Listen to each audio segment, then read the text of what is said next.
posição de comando. Aí recebeu a Tereza recebendo a bandeira, né?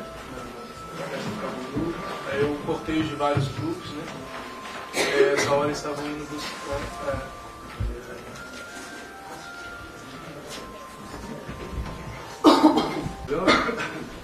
Falando meio rápido, né? Com medo de não dar muito tempo. Vou tentar passar aqui rapidinho. Acho que tem 2 parágrafos aqui que delimita direito a questão da observação de campo. E aí, logo em seguida, a gente vai para algumas conclusões. Sendo que para mim eu não concluí nada, mas enfim. Então, falando a respeito da etnografia, né, assumindo tal colocação, pretendia acompanhar o que os participantes, né, das festas mobilizavam nos momentos festivos, né, focando no que pertence à esfera de ação desses agentes no contexto da festa.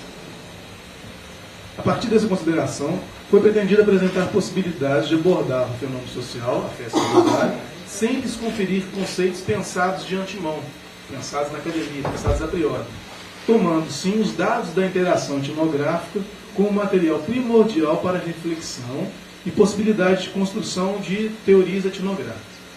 A perspectiva etnográfica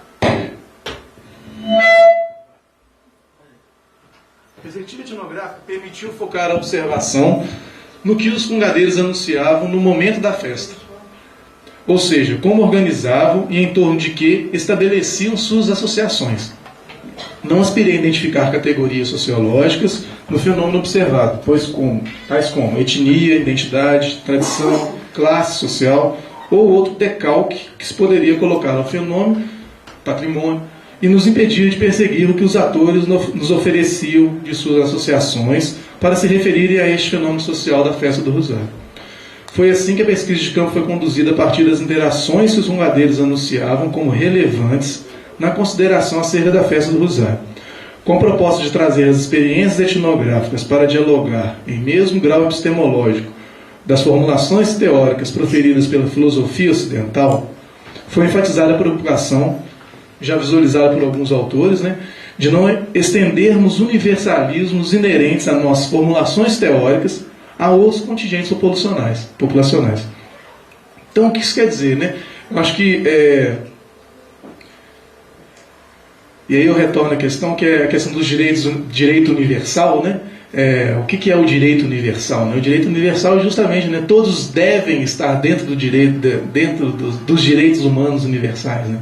Todos devem estar, né? Nem todos podem, todos devem, né? Então isso também suprime as questões locais, né? Muitas vezes. Isso é o nosso direito oficial. Então eu acho pensar a possibilidade dos outros dizerem algo diferente do que nós acreditamos é importante. Então acho que é aí que entra a questão de pensar justamente que os fungadeiros anunciavam no momento de feitura da festa, né, que é o vínculo aos santos, o vínculo aos ancestrais, né, aos parentes que já não estão mais presentes. Esses vínculos, né, têm que ser levados a sério quando for pensar a festa do Rosário, né? Não basta eu chegar lá e pensar que, por eu ter estudado alguma categoria, alguma noção de identidade, alguma noção, né, teórica elaborada por um francês, que eu vou conseguir chegar lá e compreender o que está acontecendo, né? O que está sendo feito ali. Não há nada por trás daquilo para ser descoberto, né, como a ciência costuma pensar, né? Então não foi essa, foi essa minha postura quando eu fiz essa pesquisa. Então eu acho que, falando disso, aí, eu acho que já tomando um pouco as fotografias, né, que a gente pode ver que existem indumentárias diferentes para grupos diferentes, existem instrumentos diferentes, tanto instrumento musical como, né, utensílios, né, cores de guias, cores de colares. A cor da indumentária também é muito importante, né, varia de grupo para grupo, pode ser o azul, o amarelo, o laranja, o verde, né? O vermelho e preto, como a gente já viu também no King Congo, né, no Moçambique, King Congo, enfim. Eu acho que, vamos pensar assim rapidinho, o Moçambique ele pode se caracterizar um pouco por uma batida mais lenta de tambor, né, um toque mais ameno. com alguns instrumentos, por exemplo, característicos como o patangome, como o guizo nos pés, e não só isso.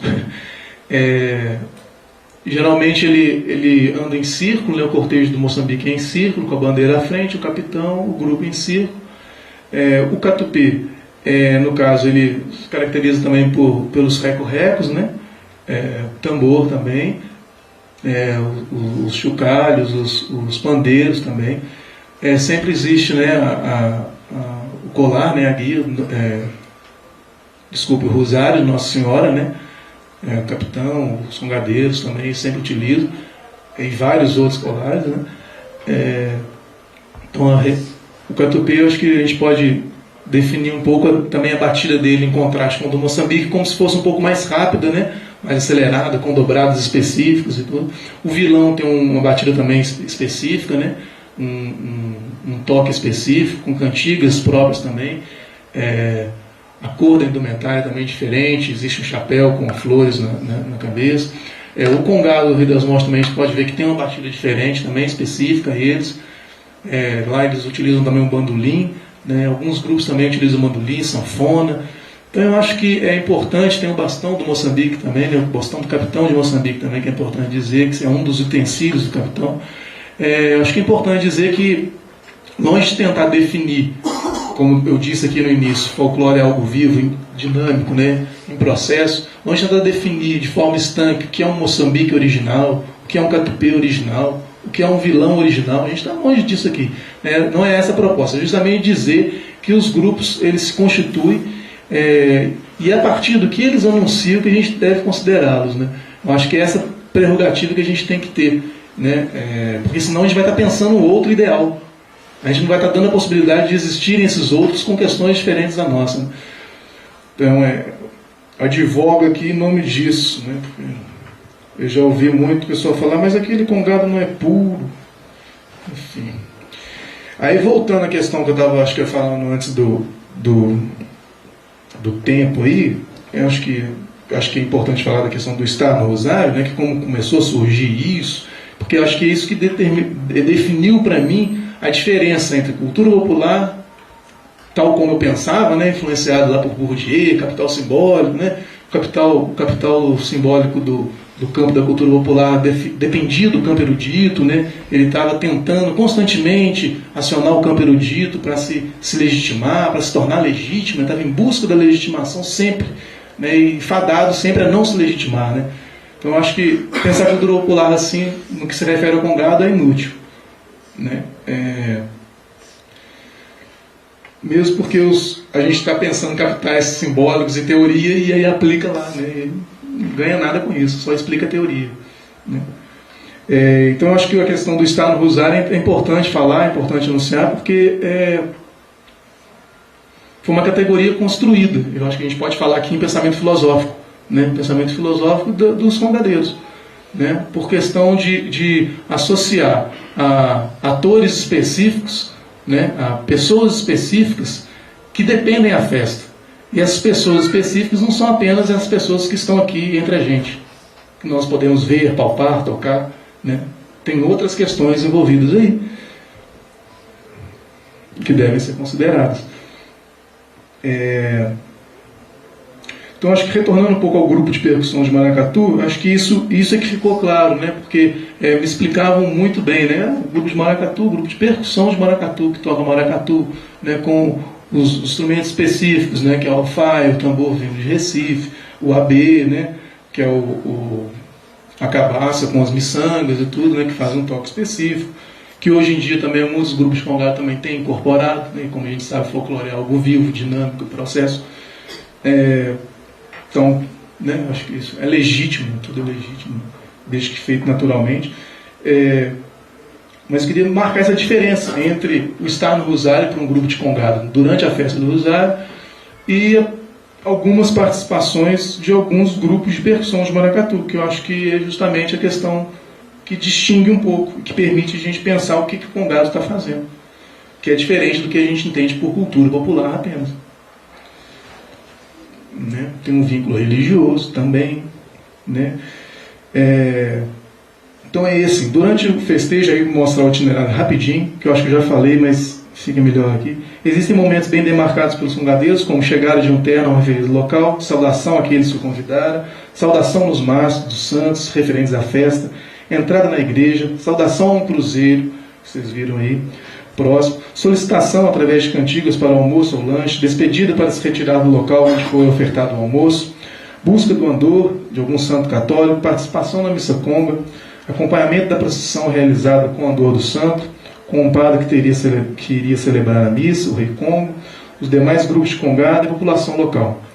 Junto a esses momentos poderia haver também um encontro entre bandeiras, quando dois ternos se encontram e saúdam as bandeiras uns dos outros. Esses momentos anunciam de forma geral o que ocorreria em um dia principal da festa do Rosário, que geralmente ocorre no domingo.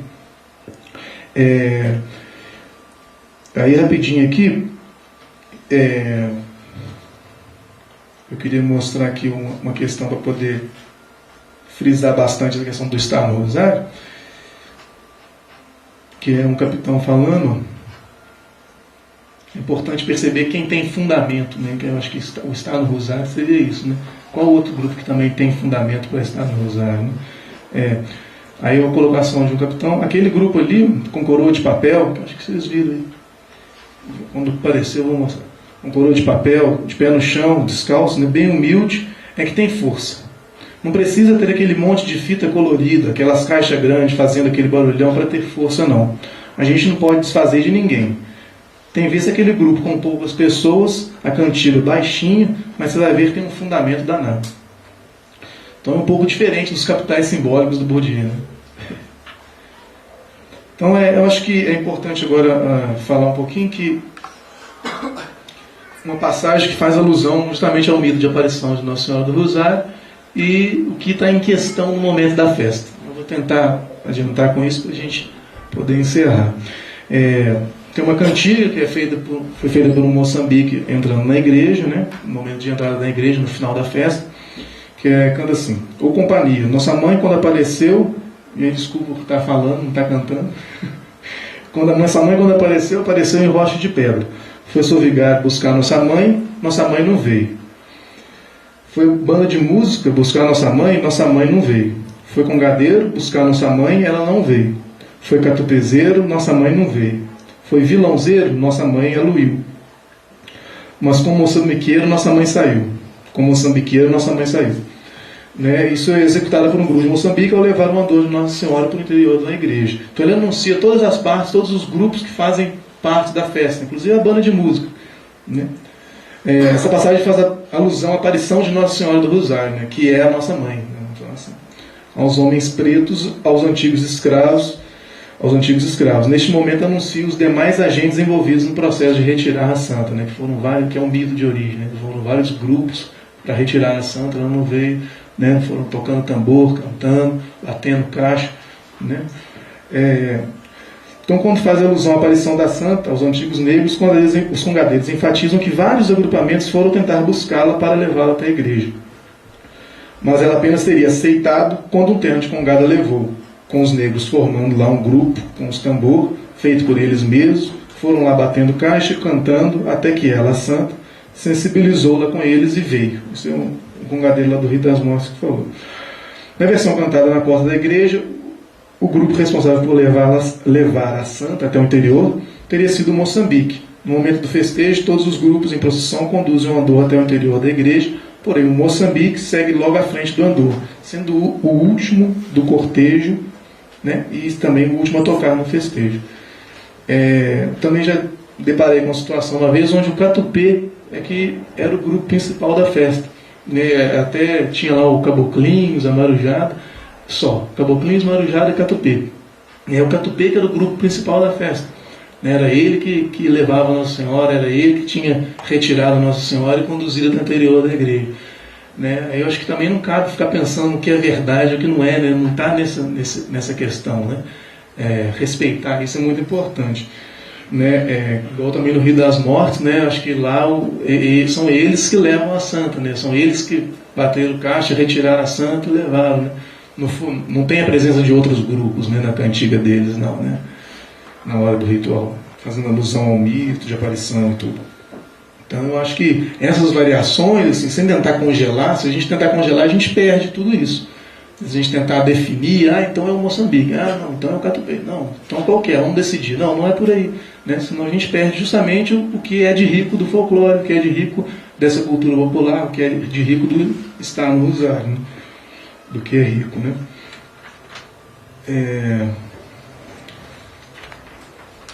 Eu acho que tem várias cantigas que são muito bacanas. Eu tô pulando aqui, não faz o menor sentido lê-las, né? O grupo está aqui, eu acho que fica até ruim fazer isso. Né? Então, assim, eu acho que tinha mais uma coisa que eu queria falar.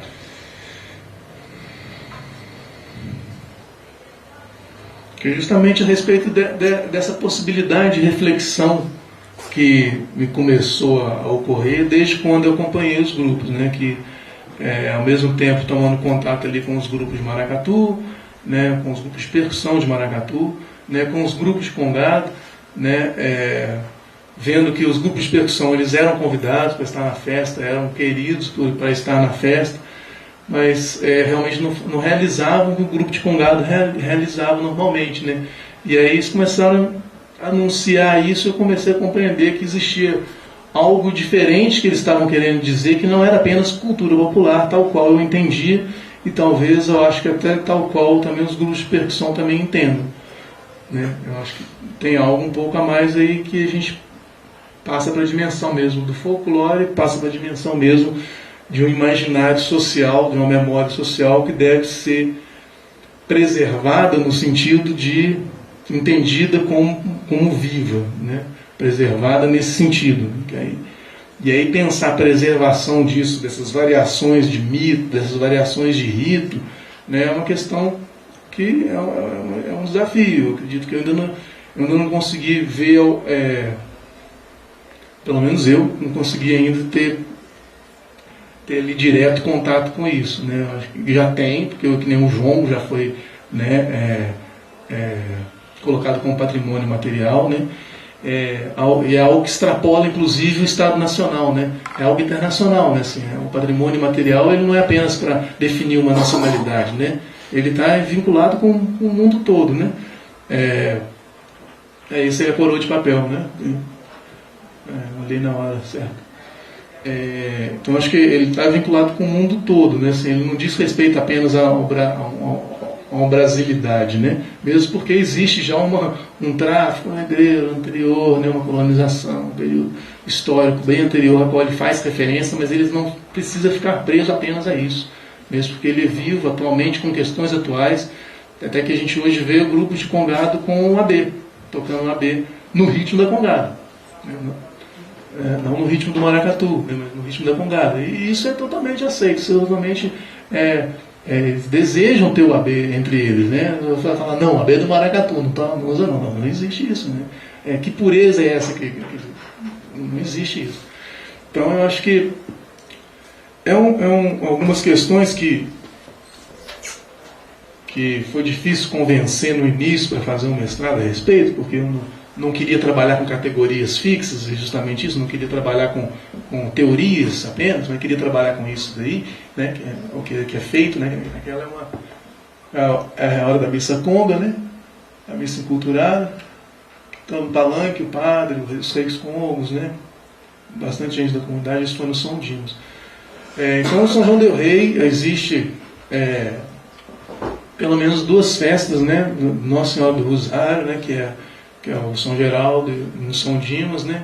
Aí tem a festa do Divino também, né?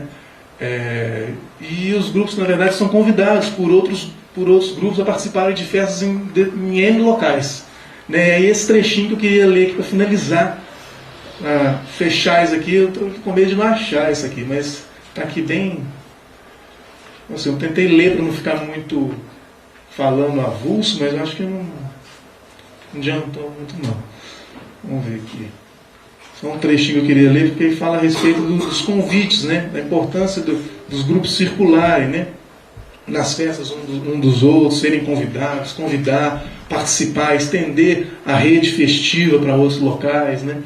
E isso tem um vínculo direto até com o que muitos autores já têm anunciado em comunidades tradicionais, desde vamos falar, tribos indígenas, a tribos africanas, a Nova Zelândia, enfim, vamos lá, a Guiné, né? Nas festas do Rosário acompanhadas sempre estiveram presentes mais de um grupo de congado. Aí, no caso, né, na festa do Rio das Mortes, que lá é realizada apenas com um grupo local. Sendo comum encontrarmos ternos de locais distintos, convidados durante outros festejos e até mesmo mais de um grupo, de um local a oferecer a festa.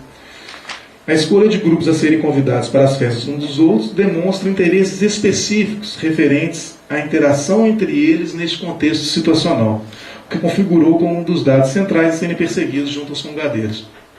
Vale ressaltar que o espaço do festejo aparece como um local de agregação e trocas recíprocas, de convites, de cânticos, né? Se troca cântico, né? Se troca melodia, se troca dança, comida, os convites para as festas, de saberes sobre os congados uns dos outros, né? Sobre os utensílios utilizados nos congados, né? Uns dos outros, etc. Nesse espaço é preciso seduzir, né? Então, nesse espaço é preciso seduzir, deslumbrar o parceiro do outro grupo. É preciso atingir os objetivos antes que os outros, provocar contatos e trocas cada vez mais importantes, né? Para se obter convites para futuras festas. Reciprocidade, concorrência e rivalidade, nos termos específicos anunciados pelos grupos,